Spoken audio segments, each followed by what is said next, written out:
በቲክቶከሮቹ በነ ጆን ዳንኤል ጉዳይ ፍርድ ቤት ዛሬም ውሳኔ ለመስጠት እንደተቸገረ ተገለጸ። ለቀጣዩ ሳምንት አራዝሞታል። ጉዳዩ ምንድነው? ምን ተፈጠረ ዛሬ በፍርድ ቤት? እስኪ መረጃውን በአጭሩ ላቀርብላችሁ። በቲክቶከሮቹ በነ ጆን ዳንኤል መዝገብ ዛሬ ህዳር 8 ቀን 2018 ዓ.ም ጉዳዩን የተመለከተው ያለው የፌዴራል ከፍተኛ ፍርድ ቤት አንደኛ ልዩ ጉዳዮች ችሎት ዛሬ መዝገቡ ላይ ውሳኔ ለመስጠት እንደተቸገረና ለቀጣዩ ሳምንት እንዳራዘመው ታውቋል። በስፍራው የነበሩ የተጠርጣሪዎቹ ቤተሰቦችና ወዳጆች በዚህ መዝገብ ላይ ፍርድ ቤቱ ውሳኔ ለመስጠት ለምን ተቸገረ የሚል ጥያቄ በስፋት ያነሱ እንደነበር በስፍራው የነበረው የዛሀበሻ ዘጋቢ አስተውሏል። በመዝገቡ ላይ መከላከያ ምስክር ተሰምቶ ከተጠናቀቀ በኋላ ለጥቅምት 5 ቀን 2018 ዓ.ም ለውሳኔ ተቀጥሮ ነበር። በጊዜው ቀጠሮ ሲሰጥ አራቱ ተከሳሾች ዋስትና ተከልክለው በማረሚያ ቤት የሚገኙ መሆናቸው ፍርድ ቤቱ ይህን ግምት ውስጥ አስገብቶ እንደሚሰራ የተገለጸ ቢሆንም የክረምት የዳኞች ረፍት ተጠናቆ በጥቅምት 5 ቀን 2018 ዓ.ም በዋለው ችሎት አንድ ዳኛ ሀገር ውስጥ ላልነበሩ በክረምት ረፍት ጊዜ መዝገቡ እንዳልተሰራ በመግለጽ መዝገቡ ለጥቅምት 16 ቀን 2018 ዓ.ም ተቀጥሮ እንደነበር መዘገባችን ይታወሳል።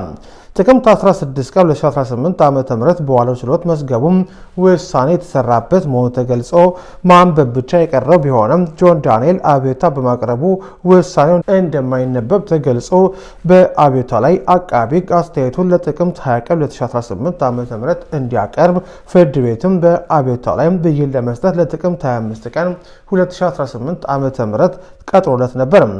በዚህ መሰረት ጥቅምት 25 ቀን ፍርድ ቤቱ የጆን ዳንኤልን አቤቱታ ውድቅ ያደረገ ሲሆን መዝገቡም ውሳኔ ለመስጠት ለህዳር 8 ቀን 2018 ዓ.ም ተለዋጭ ቀጠሮ ነበር።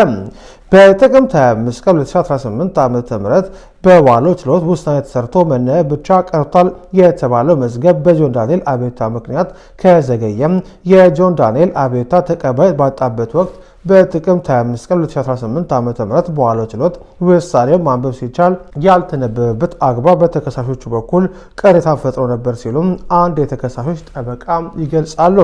ይህ በእንዲህ እያለ ከጥቅምት 25 ለህዳር 8 2018 ዓ.ም ለውሳኔ የተቀጠረው መዝገብ ተከሳሾች በህዳር 8 ቀን 2018 ዓ.ም ችሎት ሲቀርቡ ቀድሞ በመዝገቡ ላይ ተሰይመው ከነበሩ ዳኞች ውስጥ አንድ ዳኛ ተቀይረው ተሰይመዋል። እኚሁ ዳኛም ለመዝገቡ አዲስ መሆናቸው በመግለጽ ውሳኔ ለመስራት ተጨማሪ ቀን እንደሚያስፈልጋቸው አስረድተው መዝገቡ ለ16/3/2018 ዓ.ም ተቀጥሯል።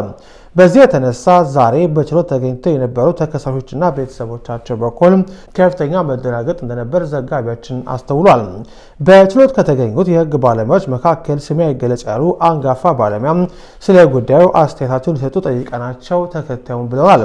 አንደኛ፣ ችሎቱ በተደጋጋሚ ጊዜ ውሳኔ መሰራቱን ከገለጸ በኋላ እንደ አዲስ ውሳኔ ሊሰራ እንደሆነ የተነገረበት አግባብ ግር የሚያሰኝ ነው።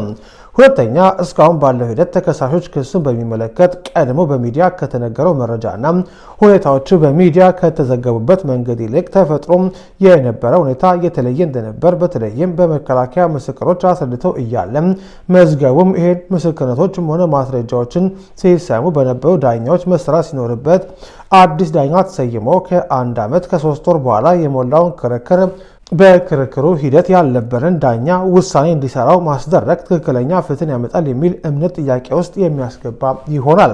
በተለይም ጉዳዩ በመገናኛ ብዙሃን የተዘገበበት መንገድ ልክ እንዳልነበር ዳኞችን ጨምሮ አብዛኛው ህዝብ ላይ ከፍተኛ የሆነ ተጽዕኖ የፈጠረ በመሆኑ ስለ ጉዳዩ በችሎት ያልተከታተለ ዳኛ በዕለቱ ምን ተፈጠረ ለሚለው ነገር በቂ ግንዛቤ ሳይኖረው የሚሰጠው ውሳኔ ተከሳሾችን የሚጎዳ የመሆን ዕድሉ ከፍተኛ ነው። ሶስተኛ፣ ተከሳሾችም ሆነ ቤተሰቦች ቻቸው ውሳኔ ይሰጣል በተባለበት ጊዜ ሁሌም ምን ሊባል ይችላል በሚለው ጉዳይ ከፍተኛ ጭንቀት ውስጥ ናቸው ብለውናል። በዛሬው ችሎት የነበሩ የተከሳሽ ቤተሰቦች በበኩላቸው ስለ ጉዳዩ ጠይቀናቸው ተከታዩን ብለውናል።